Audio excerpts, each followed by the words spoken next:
नमस्कार, मेरा नाम है आदर्श यादव और आप देख रहे हैं द यूपी खबर।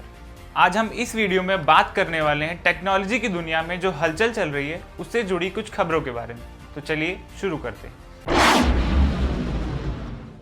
दुनिया धीरे धीरे पुरानी तकनीकों को छोड़कर आधुनिक तरीकों को अपनाते जा रही है, जिसका सबसे ताजा उदाहरण है इलेक्ट्रिसिटी से चलने वाले वाहन, जिसकी तरफ लोगों की रुचि दिन ब दिन बढ़ती जा रही है। दरअसल जापानी कार निर्माता सुजुकी मोटर्स कथित तौर पर भारत में अपनी पहली इलेक्ट्रिक कार लॉन्च करने जा रही है। एक मीडिया रिपोर्ट कहती है कि कंपनी 2025 तक अपनी पहली इलेक्ट्रिक कार भारत में लॉन्च कर सकती है।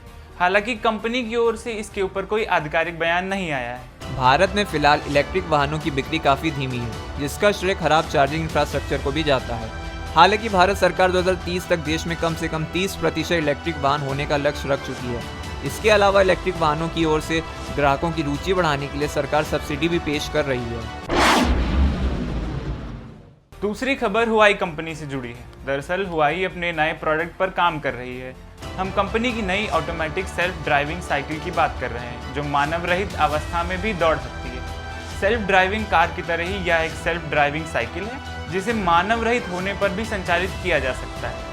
इस सेल्फ ड्राइविंग साइकिल में छवि पहचानने वाले कैमरे मौजूद हैं, साथ ही आर्टिफिशियल इंटेलिजेंस टेक्नोलॉजी भी शामिल होगी। इस टेक्नोलॉजी की मदद से साइकिल बिना किसी के बैठे हुए भी चलने में सक्षम होती है। जल्द ही कंपनी इस अद्भुत साइकिल को बाजार में लॉन्च कर सकती है। तीसरी खबर कार निर्माता फोर्ड कंपनी से जुड़ी। दरअसल फोर्ड की सहायक स्पिन इलेक्ट्रिक स्कूटर पर खास फोकस करती है। कंपनी ने पहले ही ई स्कूटर्स लॉन्च किए हैं।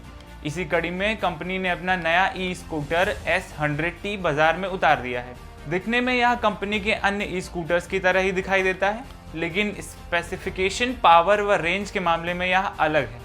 इस स्कूटर में आप सिंगल चार्ज के बाद 60 किलोमीटर तक ट्रैवल कर सकते हैं और स्कूटर में 500 वाट का दमदार मोटर भी लगाया गया है। स्पिन के सीईओ बेन बियर ने अपना लेटेस्ट ई स्कूटर S100T की लॉन्च की घोषणा के लिए ट्विटर का सहारा लिया।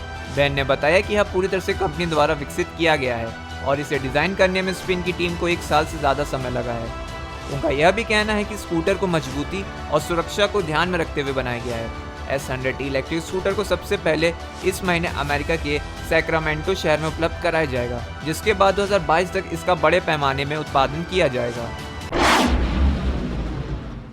अगली खबर थोप टीवी नाम के एक ऐप से जुड़ी है। Netflix, Amazon prime video, Disney plus, Hotstar समेत लोकप्रिय OTT प्लेटफॉर्म और सैटेलाइट चैनल्स के कंटेंट को गैर कानूनी तरीके से अपने ऐप पर स्ट्रीम करता था, जिसके बाद कंपनियों और ब्रॉडकास्टर्स द्वारा साइबर सेल में शिकायत की गई और कहा गया कि इस ऐप की गैर कानूनी हरकत से उन्हें इकोनॉमिक लेवल पर बहुत नुकसान उठाना पड़ा है। शिकायत मिलने के बाद महाराष्ट्र साइबर सेल हरकत में आ गई और ऐप विकसित करने वाले 28 वर्षीय इंजीनियर सतीश वेंकटेश वार्लू को हैदराबाद से गिरफ्तार कर लिया गया।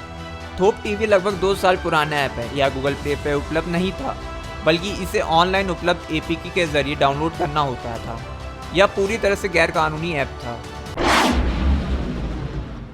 आज की पांचवी और आखिरी खबर iPhone 13 के लॉन्च से जुड़ी है। दरअसल एप्पल iPhone 13 को लेकर पिछले कई महीनों से लगातार जानकारियां सामने आ रही हैं। इसी महीने एक लीक में पता चला है कि एप्पल iPhone 13 सीरीज में LiDAR स्कैनर दिया गया है। इसके बाद दूसरी लीक में कहा गया कि सिर्फ प्रो मॉडल के साथ ही LiDAR सपोर्ट के साथ आएगा। 13 सीरीज के लिए प्रोडक्शन फिगर भी पहले से ज़्यादा बढ़ाया गया है। इसके अलावा और फीचर्स की बात करें तो प्रो मॉडल में 1 TB तक इंटरनल स्टोरेज होने का खुलासा हुआ है। पिछले आईफोन सीरीज में अधिकतम 512 GB स्टोरेज ही दी गई थी। गौर करने वाली बात है कि इस साल आने वाले आईफोन 13 सीरीज के सभी मॉडल्स में 5G कनेक्टिविटी सपोर्ट मिलने की उम्मीद है।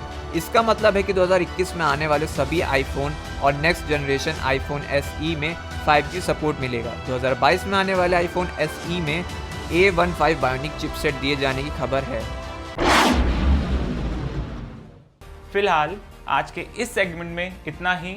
अन्य खबरों के लिए देखते रहिए द यूपी खबर। नमस्कार।